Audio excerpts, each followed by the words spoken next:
Hey you guys, welcome back to my channel, and I am sitting in my armchair recording on my laptop to make a new video for you guys. So today I'm making this video because I kind of want to argue, but I also want to call a spade, and I'm not speaking for the specific island community, but as a POC person who knows what colorism looks like. So, Sydney Agudong has been casted as Nani in the live action Lilo and Stitch. I've never seen any of her stuff, but I'm sure she can act. And I'm not saying she's not Hawaiian enough, but it's not about ethnicity or culture or racism per se.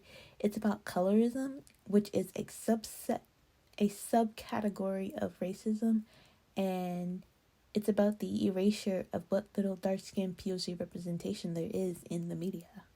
If you didn't know, Disney has casted Sydney Aguadong to play Nani Pelekai. So we're going to talk about it. Right out the gate, she is Kangakamoli. Her dad is Filipino and Hawaiian. So we're not talking about cultural authenticity. We are not touching blood quantum. We're talking about erasure and colorism. Nani is a darker skinned Hawaiian woman. Sydney is a lighter skinned Hawaiian woman. And I know people will be like, oh, well, they're both Hawaiian, so what's the big deal? I am applying the same principle to Moana. As Pacifica people, we all acknowledge that we have that connection to our ancestors, to our culture, but we all do not look the same, meaning we do not have the same type of experiences and opportunities in life. Darker skinned Pacifica people were the representatives of Pacifica cultures in these films, meaning these opportunities should have gone to darker skinned Pacifica people. Casting a lighter skinned person is erasure of what Nani originally represented.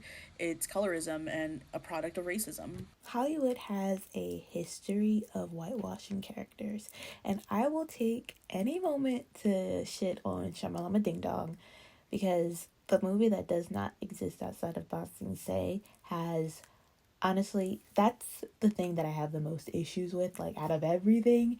Like, that is my movie, like, what's it called? Anyway, that's the thing that makes me rant. Anything about that movie makes me rant because that movie was done so badly, and it was just treated so poorly by the people who made it. It's like, did you even watch the series? But anyway, get back on track. Katara and the back bender. Oh my god! Okay, it's happening! Everybody stay calm! Everybody stay calm! I'm gonna pop some tags. Only got $20 in my pocket. I'm hunting, looking for a color. This is fucking awesome. I feel like what happened with Katara was absolutely atrocious because he made the movie because his daughter wanted to be Katara for Halloween, and he didn't even cast a brown girl to play Katara. What sense does that make? But other cases of characters being whitewashed that I think about off the dome. Lavender Brown, yeah, she was black, and then they made her white when she became important to be Brown's girlfriend. And Star from The Hate U Give, played by Amanda Stenberg, which is one of Hollywood's brown favorites. And Zoe Saldana can get a rant on her own. Okay, I have so many problems with her too, just as a person, and I fully blame her for all the situations she's ever been in. And it's all colorism, really. But Lavender's and Katara's case, honestly, can be upgraded to racism. But Katara's case, it's mostly stupidity.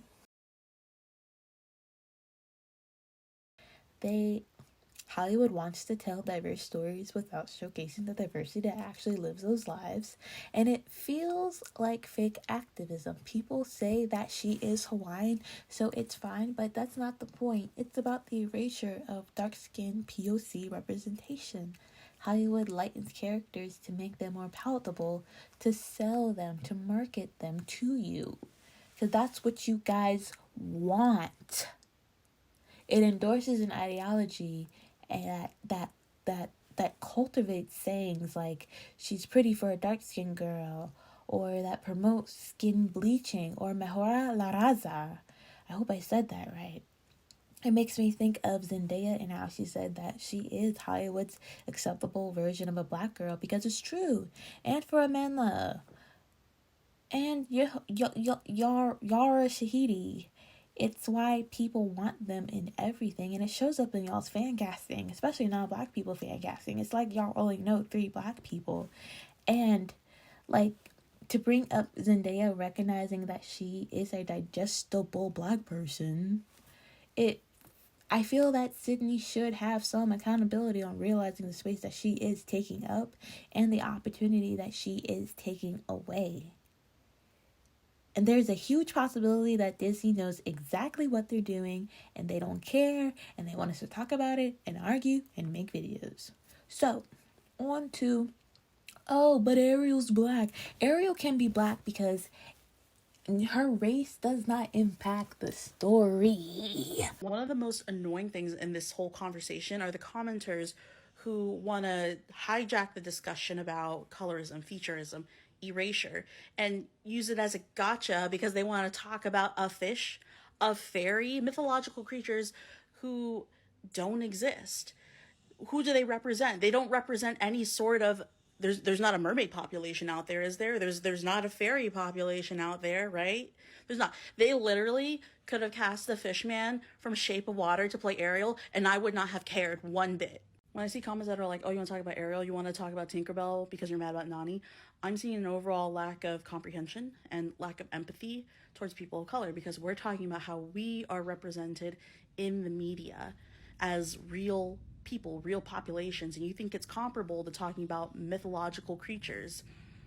It's apples and oranges, and it feels dehumanizing. I feel like you guys are fake fans because you don't know about Gabriella, the deaf and mute mermaid from the animated series. Like, look at that melanin. Look at it. It exists under the ocean in the world of the Little Mermaid, since you really need proof. And I've been seeing some arguments that the movie's not about racism, but racism is in the subtext of Lilo and Stitch. Lilo is being taken away by the government because Nani can't get a job. Nani can't get a job because of Stitch and because she is a dark-skinned native Hawaiian. And I kind of want to put it another way, just for, a little bit of shits and gigs. And so Nani can't get a job. That's going to be purple. Stitch is blue because of course, and racism is red because of course. Blue and red make purple. If you didn't know, Disney has casted Sydney Aguadong to play Nani Pelekai. Why do people want to be so fucking dense about this topic? First off, you have people saying that this actress is Hawaiian. You have some people saying she's not. But the people who think she's not Hawaiian are like, so what if she's not Hawaiian? They casted a black Ariel. Hawaiian culture is significant to the plot and the character. Ohana means family. No? Nani singing Aloha Oi to Lilo. The intonation when they speak, their accent. I don't know how to paint it any clearer for you stupid fucks. But then you do have the issue of colorism. If you did 5 minutes of research, you would know the film industry is notorious for casting lighter skinned people for characters that are supposed to be dark skinned. Nani is dark skinned. On top of that, she is curvy. Nani is thick. You're telling me an entity like Disney didn't have the resources to cast an accurate portrayal. Interesting. I challenge you to exercise the shred of empathy it takes to understand why Islanders, but especially Hawaiians in the States, who had zero representation growing up, feel some type of way. Motherfucking dipshits. Lastly, I have some comments that I will not be explaining. So, as for the people who are like, oh, she's not thick enough, y'all better stop it. They look gross. And it's one thing to want representation for bigger bodies and bodies that reflect what's in your family, but it's another to sexualize her. Like, you're gross. Stop it. Number 2, I wouldn't be surprised if they casted David as dark skinned and kept Nani light skinned. And if I have to explain that to you, get off of my channel. And see, I am very, very, very, very, very, very, very, very, very, very scared for what Stitch would look like. Don't argue with me. Argue in the comments. Hey, kid! Where's the beach? My halo! Hey, speak English? Which way to the beach?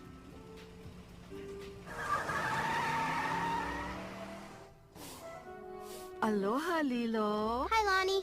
Are they still testing the sirens today? Away. Any minute now. Good.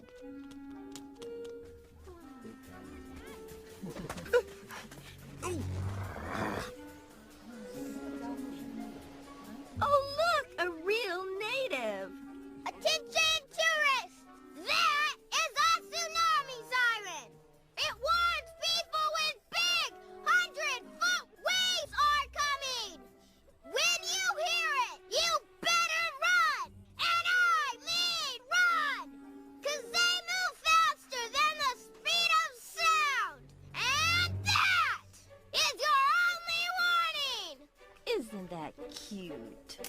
Sit up. Now put your arms out. Terrorists! Prepare to die!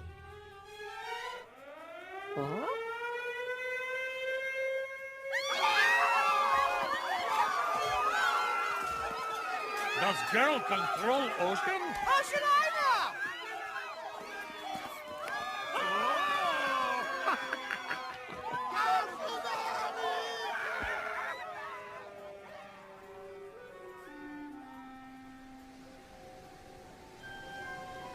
If you lived here, you'd understand.